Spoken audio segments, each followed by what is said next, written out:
முதல்வர் ஸ்டாலின் அவர்கள் வந்துட்டு விஜயை பார்த்து பயப்படுறாருங்கிற ஒரு நிலை இருக்குது. அது விஜயை பார்த்து பயமா, பிஜேபி விஜயின் பின்னால் இருக்கிறதுங்கிற அந்த ஒரு நிலையான பயமா? இருக்கட்டுமே. 2029 வரலும் டிஎம்கேயோட தயவு தான் வந்து பிஜேபிக்கு தேவையே தவிர பிஜேபியோட தயவு எந்த காலத்திலையும் 29 வரலும் நம்ம மாண்புமிகு முதலமைச்சர் தமிழக முதலமைச்சர் ஸ்டாலின் அவர்களுக்கு தேவையில்லை. 2024க்கு முன்னாடி 2019 வந்து 304 இருந்தால் கூட நீங்க பயப்படலாம். ஆனா இன்னைக்கு 22 எம்பி உங்ககிட்ட இருக்கா இல்லையா? நாளைக்கு சந்திரபாபு நாயுடு கைட்டின்னு போனாருனாக்கா அவங்க உங்ககிட்ட தானே வந்தாகணும். சிஎம் வந்துட்டு விஜயை பார்த்து பயப்படுவதற்கான காரணம் என்ன? வாக்கு வங்கி. கைதி பண்ணிட்டா ஓவர் நைட்ல விஜய் பீக் அடிச்சிரும். அப்போ உங்க திமுக முதலமைச்சர் ஸ்டாலின் குடும்பத்தில் யார் முதல்வராக வந்தாலும் எந்த உச்ச நடிகரும் வந்து திமுகவை சேலஞ்சு செய்யலாம். அதுக்கு திமுக ரியாக்ட் பண்ணாது. உங்க அரசியல் ஆதாயத்துக்கு தானே நீங்க கைது பண்ணாம இருக்கிறீங்க. இதனால மக்களுக்கு என்ன பிரயோஜனம்னு கேட்குறேன். செத்து போன அந்த 42 குடும்பத்துக்கு நீதி வேணுமா வேணாமான்னு கேட்குறேன். அந்த கூட்டத்தை கூட்ட மனிதன் வந்து கிரைமா இல்லையான்னு கேட்குறேன். அந்த கிரைம் நம்பர் 1 அக்யூஸ்ட் A1 தப்பிக்கிறானே. வீட்டில் தான் இருப்பேன், ஈசிஆர் வீட்டில் தான் இருப்பேன், வந்து என்ன அரெஸ்ட் பண்ணாதான் பண்ணுங்கன்ற மாதிரிலாம் சொல்றாரு இல்லையா? ஏன் தலைவா படத்தில் சொல்லலன்னு கேட்குறேன். தலைவா படத்தில் அந்த பாடி லாங்குவேஜ் பாருங்க. தமிழ்நாட்டையே காப்பாற்றுற அம்மா இந்த பிரச்சனைக்கு உள்ளே வந்து காப்பாற்றுவோம் நம்புறேன். அதுதான் ஆள்பவர் சரியாக இருந்தால், ஆளுமை மிக்கவராக இருந்தால் உச்சா போவார் நடிகர் விஜய் போன்ற அனைத்து உச்ச நடிகர்களுக்கும் உச்சா வரும். நான் சில விஷயங்களை சொன்னா கொச்சையா இருக்கும், ஆனா உண்மை எப்போதும் கொச்சையானது தான். 4 வயசு பொண்ணும் 5 வயசு பையனும் ரோட்டில் விளையாடினா என்ன பண்ணுவாங்க? பிறப்புறுப்புல மண் அள்ளி போட்டுட்டு தான் விளையாடுவாங்க. இந்த பிறப்புறுப்பு எதுக்கு பயன்படுத்தணுன்றது 5 வயசு ஆம்பளை பையனுக்கு தெரியாது, 4 வயசு பொண்ணுக்கும் தெரியாது. அதுதான் விஜயினுடைய டிவிக்கே கட்சி. மீடியா ஸ்கொயர் நேயர்களுக்கு வணக்கம். நான் உங்கள் அஷ்ரஃப். இன்று நம்மோடு இருப்பது ஜோதிடர் சத்குருஜி மெஹரு அவர்கள். வணக்கம். முதல்வர் ஸ்டாலின் அவர்கள் வந்துட்டு விஜயை பார்த்து பயப்படுறாருங்கிற ஒரு நிலை இருக்குது. அது விஜயை பார்த்து பயமா, இல்லை எங்கேயாவது ஒரு இடத்துல வந்துட்டு பிஜேபி விஜயின் பின்னால் இருக்கிறதுங்கிற அந்த ஒரு நிலையான பயமா? இருக்கட்டுமே.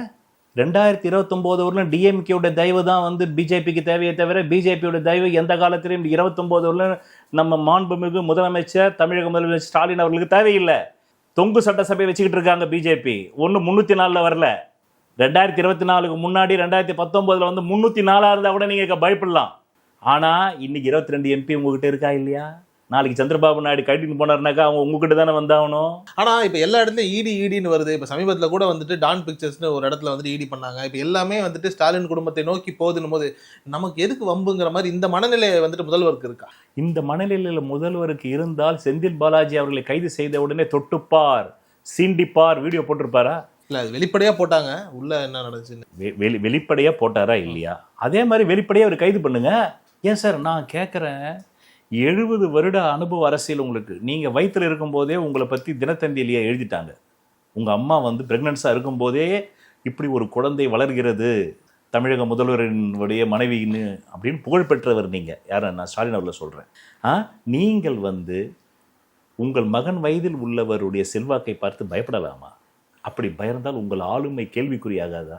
உங்களுடைய திராவிட பாரம்பரியம் கேள்விக்குறியாகாதா? 2026 விஜய் வந்து உங்களை தோற்கடித்து விடுவார் என்றால் பிறகு அப்போ அவ்வளோதானே நீங்கள்? நான் கேட்குறேன், உங்கள் செல்வாக்கு அவ்வளோதான். அப்போ உங்களுக்கே தெரிஞ்சு போச்சு. நாளைக்கு என் மகனு கூட நடிகனாகி அடுத்த 25 வருஷம் கழிச்சு வந்து உங்கள் மகனை தோற்கடித்துருவான். அப்படிதானே சொல்கிறீங்க நீங்கள்? விஜய் பிறக்கும் பொழுது, விஜய் வந்து கருவாகும் போதே ஸ்டாலின் அவர்கள் அரசியல்வாதியா இல்லையா? விசாவில் அடிபட்டாரா இல்லையா? அவருடைய வயசு 72. விஜயுடைய வயசு இப்போ எவ்வளோ? 74, 84, 94, என்ன எவ்வளோ? 51. விஜய் வந்து பிறக்கிறதுக்கு முன்னாடியே நீங்கள் அரசியல்வாதி சார். நீங்கள் வந்து விஜய் பிறக்கிறதுக்கு முன்னாடியே நீங்கள் அரசியல்வாதியாக இருந்த நீங்கள் அதுக்கப்புறம் ஒரு குழந்தை பிறந்து வளர்ந்து உங்களை வந்து மிரட்டலாமா சார்? ஒரு உண்மையான ஆளுமை மிக்க தலைவனாக இருந்தால் நான் 2026 விஜய் ஃபேக்டரால் தோத்தாலும் கவலை கிடையாது. தூக்கி உள்ள வைக்கிறது தானே சார் ஆளுமை. மக்களுக்கு தெரியாதா சார்? இந்த விஷயத்தை நீங்கள் செய்யலன்னு மக்களுக்கு தெரியாதா? 200% தெரியும். ஆனால் உங்களுடைய இயலாமையையும் ஆளுமையின்மையையும் நடிகர் விஜய் பயன்படுத்தி கொண்டு பழிய உங்கள் மேலே போடுறார் சார். இது எவ்வளோ பெரிய அவலம் தெரியுமா? இது நம் முதல்வருக்கு எவ்வளோ பெரிய அவலம் தெரியுமா? இதை பற்றி கூட இருக்கிற துரைமுருகன் சொல்ல மாட்டாரா? இதை பற்றி கூட இருக்கிற ஆலோசனை சொல்ல மாட்டாங்களா?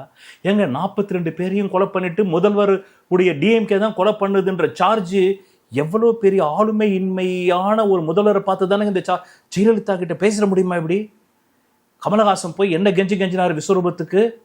போய் நேரில் போய் கோட்டையில் சந்திச்சாரு. அந்த அம்மா சொல்லிச்சு, நான் நாட்டை விட்டு போறேன்னா போனுச்சு அந்த அம்மா. 100 கோடி ரூபா போகுது, நான் வந்து பிறந்த வீட்டை போகுதுன்னா, சார் நீங்க ஒரு பட தயாரிப்பு நிறுவனம் வச்சுக்கிட்டு ஒரு படத்தை எடுக்கிறீங்கன்னாக்கா அந்த படத்தை எப்படி ரிலீஸ் பண்ணாக்கா பிரச்சனை இல்லாம ரிலீஸ் பண்றது உங்க வேலை. அரசாங்கம் வந்து உங்களுக்கு உதவி பண்ணுன்றது ஒன்றும் வேலை கிடையாது, அது உங்க பொறுப்பு. அதுக்காக நீங்க பண்ண முட்டாள்தனத்துக்கு நாட்டை விட்டு போகணும்னா போங்கன்னு தானே சொல்லிச்சு அந்த அம்மா. அதனால தானே சார் ஒரே அந்த அம்மாவை வந்து தொடர்ந்து 10 ஆண்டுகளுக்கு வந்து ஆன்டி இன்கம்பன்சி எல்லாம் தாண்டி வந்து ஓட்டு போட்டான். கடந்த 50 ஆண்டு கால தமிழ்நாட்டு அரசியலில் 30 ஆண்டு காலம் அதிமுக ஆண்டு இருக்கா இல்லையா? 20 ஆண்டுகள் தானே உங்ககிட்ட ஆட்சியை கொடுத்துருக்கான். காரணம் இந்த ஆளுமையின்மை தானே காரணம்.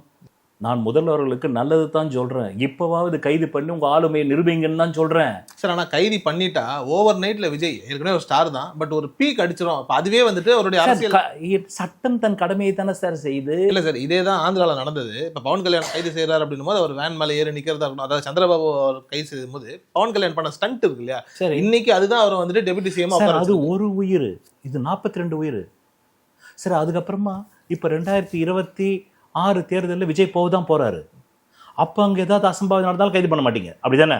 அப்போ உங்கள் திமுக முதலமைச்சர் ஸ்டாலின் குடும்பத்தில் யார் முதல்வராக வந்தாலும் எந்த உச்ச நடிகரும் வந்து திமுகவை சேலஞ்சு செய்யலாம். அதுக்கு திமுக ரியாக்ட் பண்ணாது. காரணம் என்னவென்றால் அதனால் நம்முடைய பதவி பறி போய்விடுமோ அடுத்த தேர்தலில். அப்படி என்றால் மக்களுக்கு எப்படி திமுகவின் மீது நம்பிக்கை வந்து 26லேயே வாக்களிக்க மாட்டார்கள். நீங்க இதை பண்ணலனாலே உங்களுக்கு வாக்களிக்க மாட்டாங்க. ஆமா, எங்க உயிருக்கு நான் ஆபத்து. நீங்க உங்க அரசியல் ஆதாயத்துக்கு தானே நீங்க கைது பண்ணாம இருக்கிறீங்க. இதனால மக்களுக்கு என்ன பிரயோஜனம்னு கேட்கிறேன். செத்து போன அந்த 42 குடும்பத்துக்கு நீதி வேணுமா வேணாமான்னு கேட்கிறேன். அந்த கூட்டத்தை கூட்ட மனிதன் வந்து கிரைமா இல்லையான்னு கேட்கிறேன்.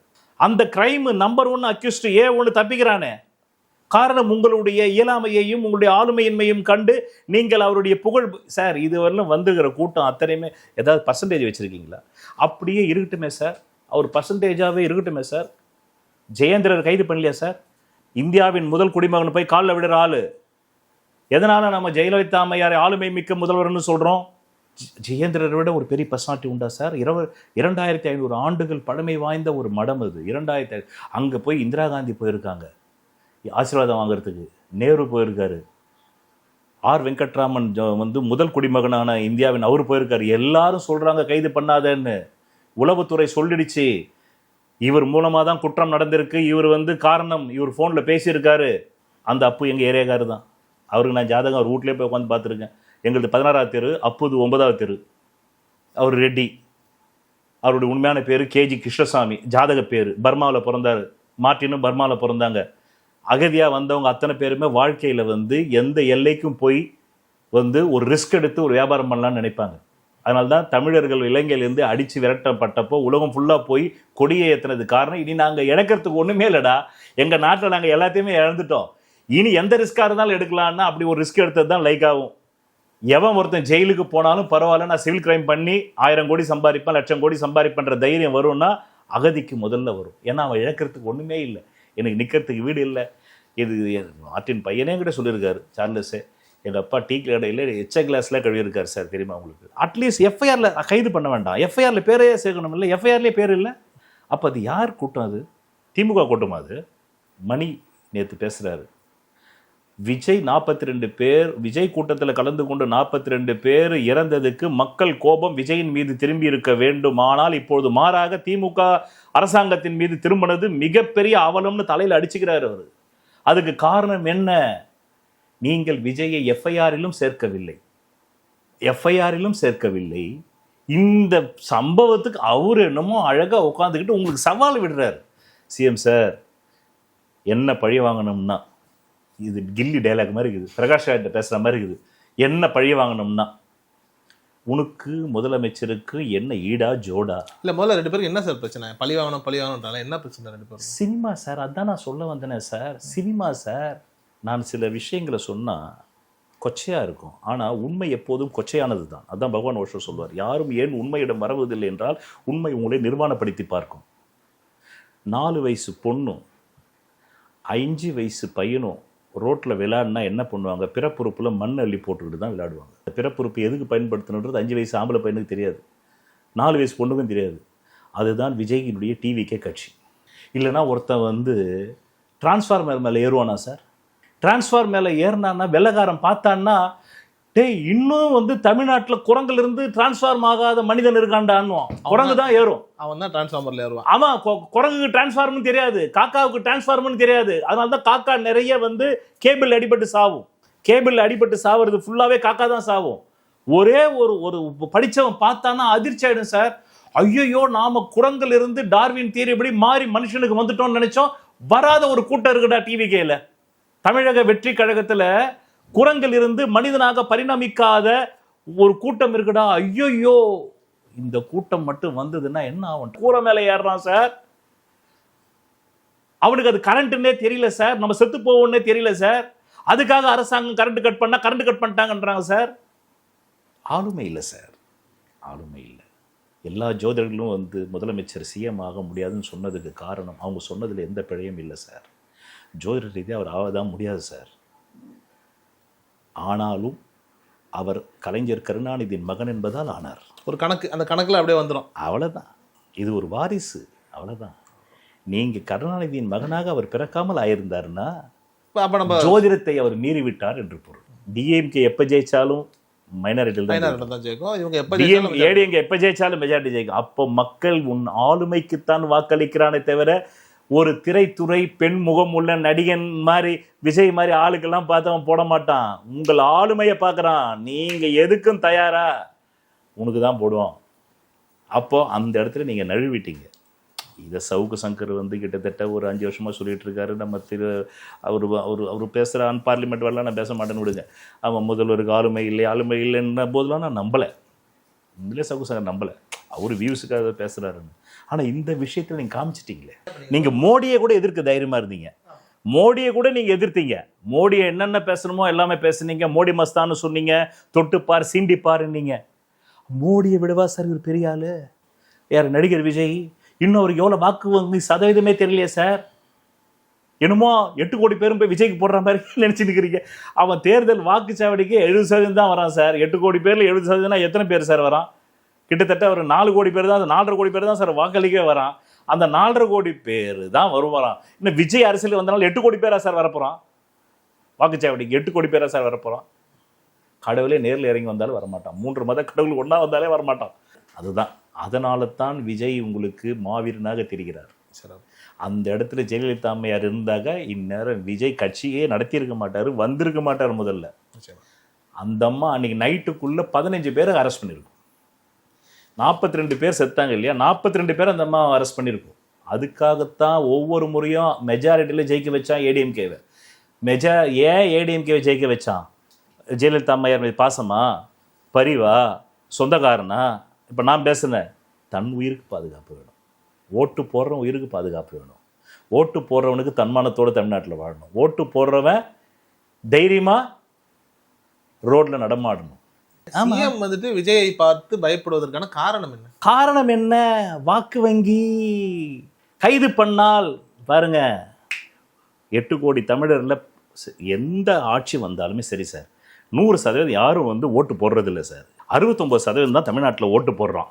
அதிகபட்சம் போனால் 70% தான் போடுறான். அந்த 70%ல எதிர்கட்சிக்கு ஒரு பாதி எடுத்துன்னு போயிடுது. அப்புறமா ஆளுங்கட்சிக்கு ஒரு பாதி வருது. ஸோ டோட்டலாகவே தமிழ்நாடு மட்டும் கிடையாது, உலகம் முழுவதும் 35% 45% பேர் தான் வாக்களிக்கிறார்கள். அந்த 45% பேர்கள் யாருக்காக வாக்களித்தார்கள்? தமிழ்நாட்டில் ஸ்டாலினுக்கு தானே வாக்களிச்சாங்க. அடுத்த தேர்தலில் விஜயை நம்ம கைது பண்ணால் நம்முடைய ஓட்டு போய் நம்ம ஆட்சிக்கு வரமாட்டோமான்னு நீ பயப்படுற ஆள் முதல்வரா? இல்லை நான் வரவில்லை என்றால் கூட பரவாயில்லை, விஜயே சிஎம் வரட்டும், எனக்கு வாக்களித்த 45% மக்களுக்கு உண்மையாக இருக்க வேண்டும், சட்டத்தின் ஆட்சி நடக்க வேண்டும், நான் விஜயை கைது செய்து உள்ள வைக்கிறது அந்த முதலமைச்சர் மாண்புக்குள்ள, பொறுப்புக்குள்ள, அந்த கடமைக்குள்ள, அந்த வேலைக்குள்ள பணியை செய்யணுமா இல்லையா? இதை ஜெயலலிதா அம்மா செஞ்சிருப்பாங்களா இல்லையா? நிச்சயமா அன்னியே தூக்கிட்டு இருப்பாங்க விஜய். அதுல சந்தேகம். கலைஞர் கருணாநிதியை தூக்கலையாங்க? அதானே திராவிடத்தின் தூண், திராவிடத்தின் 5 தூண்களில் ஒரு தூணை தூக்கலையா? சன் டிவி வந்து பரப்பிட்டு இருந்தாங்க. ஒவ்வொரு நடிகர் வீட்டுக்கும் போய் இந்த மாதிரி வந்து நேற்று கலைஞரை கைது பண்ணிட்டாங்களே உங்களை என்ன. அதுக்கப்புறம் அந்த அம்மா சொல்லிச்சு, இனிமேலும் சன் டிவி இந்த மாதிரி வந்து ப்ரோக்ராம் போட்டாக்கா தொலைக்காட்சி துண்டிக்கப்படும்னாங்க. எது துண்டிக்கப்படும்னாங்க? உனக்கு ப்ரோக்ராமே கட் பண்ணுவோன்னாங்க. கலைஞர் கருணாநிதியை தூக்கலையாங்க? தூக்குனாங்களா இல்லையா அந்த அம்மா?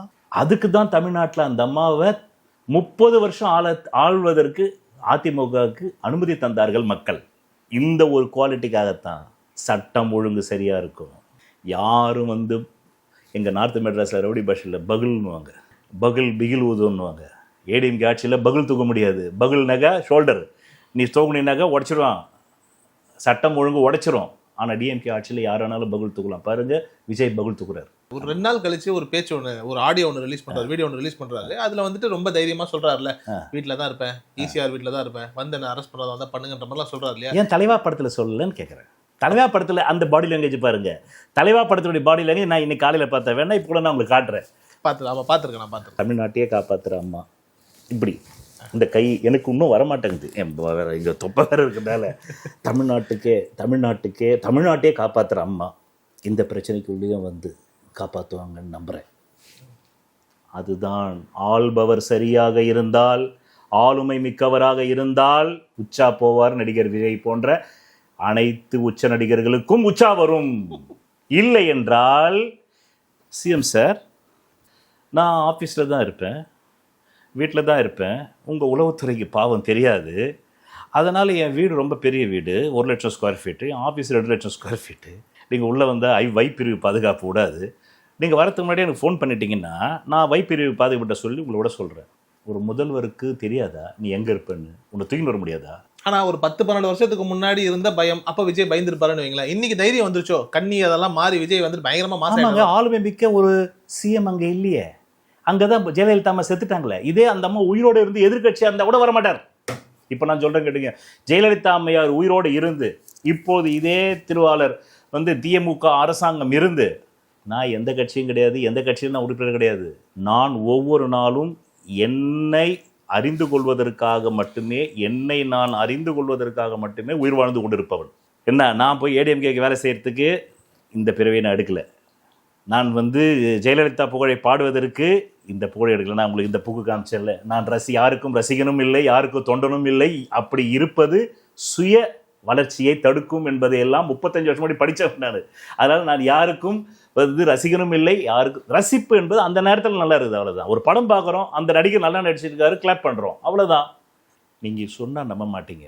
பல நடிகர்கள், பல நடிகைகளை நான் எனக்கு தெரிஞ்ச நடிகர்களுடைய கல்யாணத்துக்கு போவோம், பக்கத்தில் ஃபோட்டோ கூட போனதில்லை. நடிகை சீதா அம்மாவுக்கு கல்யாணம் ஆச்சு, அங்கே எல்லா நடிகர்களும் வந்தாங்க, யார் கூட போய் ஃபோட்டோ கூட கேட்டதில்லை, நான் செல்ஃபி கூட கேட்டதில்லை. நான் இவ்வளவு சொல்கிறீங்க, நீங்கள் மார்ட்டின் இருக்கார்ல, லாட்டரி டிக்கெட் மார்ட்டின், அந்த குடும்பத்தினுடைய மொத்த ஜாதகம் என்கிட்ட இருக்குது. அந்த பையன் சார்லஸுக்கு யாரும் பொண்ணு தர மாட்டேன்னாங்க. நான் தான் வந்து பொண்ணு பார்த்து சிந்து என்ற பொண்ணை நான் தான் திருமணம் செய்து வைத்தேன். என் காலில் ஆசீர்வாதம் வாங்கிட்டு எனக்கு தட்சணை 7000 ரூபாய் கொடுத்தாங்க. 10 பொருத்தம் பார்த்ததுக்கு 500 ரூபா நோட்டு எல்லாமே 7000 ரூபா கொடுத்தாங்க. சரிங்களா? அந்த காதர் நவாஸ் கான் ரோட்டில் வச்சு. அப்போ வந்துட்டு ஆதவ அர்ஜுனா அவர்களையும் நீங்கள் தான் உள்ள கொண்டு வந்தீங்களா மார்ட்டின் குடும்பத்துக்கு? இல்லையா, அது முன்னாடி அவர் மருமகன் தானே. அப்படிங்களா? நான் சொல்றது இந்த தகவல், அவருடைய கல்யாணம் 2017 நிச்சயதார்த்தம் ஃபிக்ஸ் ஆகுது. எதுக்கு சொல்ல வரேன்னா, அந்த நிச்சயதார்த்தத்தில் கிராண்ட் சோலா ஷெரட்டனில் நடந்தது. அதுக்கு என் முன்னாடி தான் இப்போது இருக்கக்கூடிய மாண்புமிகு முதலமைச்சர் மு.க. ஸ்டாலின் அவர்கள் எனக்கு முன்னாடி தான் உட்கார்ந்துருந்தார். அவர்கிட்ட போய் எனக்கு ஃபோட்டோ எடுத்துக்கணும்னு ஆசையாக வரல. ஏனென்றால் இந்த பிறவியில் நான் சில விஷயங்களை செய்ய வந்திருக்கிறேன். அதில் தான் நான் 100க்கு 100 அந்த உழைப்பில் தான் நான் இருப்பேனே தவிர, நான் ஸ்டாலின் எனக்கு முன்னாடி தான் உட்காந்துட்டு இருக்காரு. நான் போய் இருந்துன்னு வச்சுக்க சார், ஒரு ஃபோட்டோனா அவர் வேணான்னு சொல்ல போகிறது இல்லை. ஏன்னா நான் அங்கே வந்து குருவாக இருக்கிறேன். யாருக்கு? அவர் எந்த நிஸ்தாம்பலத்துக்கு வந்திருக்காரோ அந்த நிஸ்தாம்பலத்துக்கே நான் தான் 10 பொருத்தம் பார்த்து அந்த பெண்ணுக்கு வீட்டாரிடம் பேசி, ஏன்னா நிறைய பேர் வந்து நம்ம சார்லஸுக்கு பொண்ணு தரமாட்டேன்ட்டாங்க. ஏன்னாக்கா அவங்க குடும்பத்தை பற்றி வெளியே கேள்விப்படுறாங்க, பயம் வருது, நிறைய பணம் இருக்குது, அரசியல் செல்வாக்கு இருக்குது, நாளைக்கு பொண்ணை கொடுத்துட்டு ஏதாவது தப்பாச்சுன்னா கேட்க முடியாதுல்ல. அப்போ அந்த பெண் வந்து தெலுங்கு. அதனால் நான் போய் வந்து தெலுங்குலலாம் பேசி அவங்க அப்பா கிட்ட பேசி, அப்புறம் அவர் நம்பிக்கை கொண்டு வந்து, அவர் ஜாதகம் நல்லா இருக்குது, சார்லஸ் ஜாதகம் பிற்காலத்தில் நல்லா வந்துடுவாருங்க, அவரே சுயம்புவாக வந்துடுவார், அவங்க அப்பா சொத்தே இல்லாமல் அப்படிலாம் பேசினால்தான் பொண்ணே கொடுத்தாங்க. அப்போ ஆதவ அர்ஜுனா ஜாதகமே என்கிட்ட இருக்குது. ஆதவ அர்ஜுனாக்கு அவருக்கு டேட் ஆஃப் பர்த் டைம் இல்லைன்னு சொல்லிட்டாங்க என்கிட்ட. அதனால் அவருடைய குழந்தை இருக்குது. அந்த குழந்தையின் ரீதியாக அவர் கும்பமாக வராரு. கும்பத்துக்கு 7:30 ஓடுது. 7:30 ஓடுது. இப்போ 7:30 வலிச்சிட்டார்ல அவர். ஒரு ட்வீட்டு போட்டு, ஜென்சி கூட்டம் நேபாளில் நடந்ததை போல், பங்களாதேஷில் நடந்ததை போல் தமிழ்நாட்டில் நடக்க வேண்டும்னு ஜென்சி கூட்டம்னு போட்டு ஒரு பொம்பை விலைக்கு ஆக்சுவலாக பார்த்தாக்க வாண்டடாக வண்டியில் ஏறுறாரு பாருங்க. 7:30 அவர் ஆக்சுவலாக எஃப்ஐஆரில் சேர்த்துருக்கணும், சேர்க்கலை. பிகாஸ் ஆஃப் டிஎம்கே குடும்பத்துக்கும் மார்ட்டின் குடும்பத்துக்கும் இருக்கக்கூடிய நெருக்கம், போன தேர்தலில் 500 கோடி அவங்க கொடுத்துருக்காங்க, அதனால அவங்க சேர்க்காம விட்டாங்க. அது மட்டும் இல்லை, இந்த விஜய் கிட்ட வரதுக்கு முன்னாடி அவர் அங்கே தானே சபரீசனுக்கு வந்து பிஏவாக தானே இருந்தார், தெரியுமில்ல உங்களுக்கு? அப்ப டிஎம்கேவுடைய 2021 தேர்தல் வகுப்பாளர்கள் அவரும் ஒருத்தர் தானே. அங்க இருந்து இங்க வந்ததுக்கு என்ன ரீசன்னா, புலியின் காலுக்கு செருப்பாக இருப்பதை விட எலியின் தலைக்கு கிரீடமாக இருக்கலாம். டிஎம்கே கம்பேர் பண்ணும்போது ஒரு எலி தானே. ஏங்க நான் என்ன கேட்குறேன், மாண்பு முதலமைச்சர் அவர்களுக்கு நான் கேட்குறேன், நீங்கள் மிஸ்ஸாவில் அடிபட்டீங்க, உங்கள் மேலே 1000 விமர்சனங்கள் உண்டு, அது வேற. இருந்தாலும் மிஸ்ஸாவில் அடிபட்டீங்க. நீங்கள் அங்கே இருந்து இந்த இடத்துக்கு நீங்கள் வரத்துக்கு 72 வயசாச்சு உங்களுக்கு. உங்கள் மகனுடைய வயது தான் நடிகர் விஜய். அவர் மீது சட்ட நடவடிக்கை எடுக்கிறதுக்கு நீங்கள் பயப்படுறீங்கன்னா, பிற்காலத்தில் வரலாறு உங்களுடைய ஆளுமை இல்லாத தடத்தை பதிவு செய்யுமா செய்யாதா? நிச்சயமா செய்யும் சார். ஆனா இதுல இன்னொரு ஒரு ஆங்கிள் எல்லாம் சொல்றாங்கன்னா, நம்ம சிஎம் ரொம்ப ரொம்ப இறக்க சுபாவம் கொண்டவர், பரவாயில்ல விடுங்க விஜய் தானே அப்படின்னா உங்களை பத்தி ஒரு ட்வீட் போட்டானே அவனை கைது பண்ணீங்களே சார். அதுதான் உங்க இறக்கத்தை அங்கே தானே சார் காட்டணும். உங்களை பத்தி ஒரு கார்ட்டூன் போட்டானே அவன் பாவம் சார். இப்போ பத்திரிகையாளர் ஃபிலிக்ஸை கூட கைது பண்ணி, ஃபிலிக்ஸை கூட விட்டுடுங்க. நம்ம ஏன்னா ஒரு அவதூறு செய்தி பரப்பினாருன்னா கூட வச்சுப்போம். ஏன்னா அரசாங்கம் ஒரு கோணத்தில் போகும்போது நீங்கள் அந்த உண்மையிலேயே விஜய் குற்றவாளி தான், அவரை குற்றவாளி இல்லைன்னு சொல்லும்போது அரசாங்கத்தினுடைய விசாரணை தலையிடுற மாதிரி. ஓகே, நிச்சயமா. அதனால நீங்கள் இந்த போன முறை நீங்கள் ஃபிலிக்ஸை கைது பண்ணதில் எனக்கு உடன்பாடு இல்லை. இந்த முறை கைது பண்ணதில் நான் அது தப்பு சொல்ல முடியாது, ரைட்டுன்னு சொல்ல முடியாது. ஏன்னா அது விசாரணை அதிகாரி ஒரு ஆணை கமிஷன் போட்டாச்சு, எஃப்ஐஆர் போட்டாச்சு. இப்போ நீங்கள் விஜயை நல்லவன்னு சொன்னாக்கா விசாரணை பாதிக்குமா இல்லையா? நான் என்ன சொல்றேன், ஃபிலிக்ஸுக்காவது ஒரு ஸ்டேட்டஸ் இருக்குது, ஃபிலிக்ஸை கைது பண்ணாங்களேன்னு நீங்க சொல்றீங்க. யாரோ ஒருத்தன் சிஎம் பத்தி ஒரு ட்வீட் போட்டான்ல, அவனை பத்தி பேசுறதுக்கு வாய்ஸ் இருக்கு அந்த சமூகத்துல. அவன் உங்களை என்ன பெருசா அவன் ட்வீட்டை பார்த்துட்டு உங்களுக்கு யாராவது 2026 ஓட்டு போடாம போடுவானா? அந்த ட்வீட்டை நீங்க அவனை தட்டி அவனை தூக்குறதுனாலதான் எனக்கு அந்த செய்தி தெரியும். நீங்க தட்டி தூக்கலன்னா தெரியாது. அந்த மாதிரி ஒரு விஷயம் இல்லை சார். எத்தனையோ அப்பாவிகளை நீங்க கைது பண்ணலையா? உங்களை விமர்சித்தார்கள், முதல்வரை விமர்சித்தார்கள் என்று எத்தனையோ அப்பாவிகள் கைது பண்ணாங்களா இல்லையா? நமக்கு தெரிஞ்சது அது ஒண்ணு ஃபேமஸ் ஆச்சு, வைரல் ஆச்சு, அதனால அதை பத்தி சொல்றோம். இரக்க குணத்தை நீங்க அங்கதானே சார் காட்டணும், அங்கதானே நீங்க இரக்க குணத்தை காட்டணும். 42 பேர் ஒரு ட்வீட்டுக்கே உங்களுக்கு இரக்க குணம் இல்லை என்றால், 42 உயிர்கள் சத்ததுக்கு அப்புறமா இரக்க குணம் வருது என்றால், இது நீங்கள் நடிகர் விஜயை பார்த்து அச்சப்படுகிறீர்கள் என்பது தானே சாதாரண. இது எளிமையான பாமரனுக்கும் தெரியாதா சார்? இது அவங்க ரசிகர்களே அதான் சார் சொல்றாங்க. நான் போய் பார்க்குற ஒவ்வொரு வீடியோவில், ஆமாம் என் வீடியோவில் ஒரு ரசிகர் போடுறாரு, விஜய் வரமாட்டாரு, அஷ்டம சனின்னு 2024 பேசுறது, 2026 டிவிகே கன்ஃபார்ம் சிஎம், எங்கள் தலைவரை கைது பண்ணிப்பார், தமிழ்நாடு டிஎம்கே கட்சியே இருக்காதுன்றான். எங்கள் தலைவரை தொட்டுப்பார், டிஎம்கே கட்சியே இருக்காதுன்றான். பாவம் அவன் இந்த புக்கில் நான் காமிச்சேன், ரசிகன் தொண்டன். தன்னிடம் உள்ள அறிவையும் ஆற்றலையும் வளர்த்தெடுத்தவன் மேடையில் தோன்றுகிறான், தன்னிடம் உள்ள அறிவையும் ஆற்றலையும் வளர்த்தெடுக்காதவன் மேடைக்கு கீழே இருந்து தட்டுகிறான். அந்த ட்வீட்டை அந்த கமெண்ட்டை போட்டவன் தன்னிடம் உள்ள அறிவையும் ஆற்றலையும் வளர்த்து கொள்ளாததால் விஜய்க்கு ரசிகனாக இருக்கிறார். விஜய் தன்னிடம் உள்ள ஆற்றலையும் அறிவையும் வளர்த்து கொண்டதால் அந்த ரசிகனுக்கு தலைவனாக இருக்கிறார். இவ்வளவுதான் இவங்க 2 பேருக்கும் உள்ள வித்தியாசம்.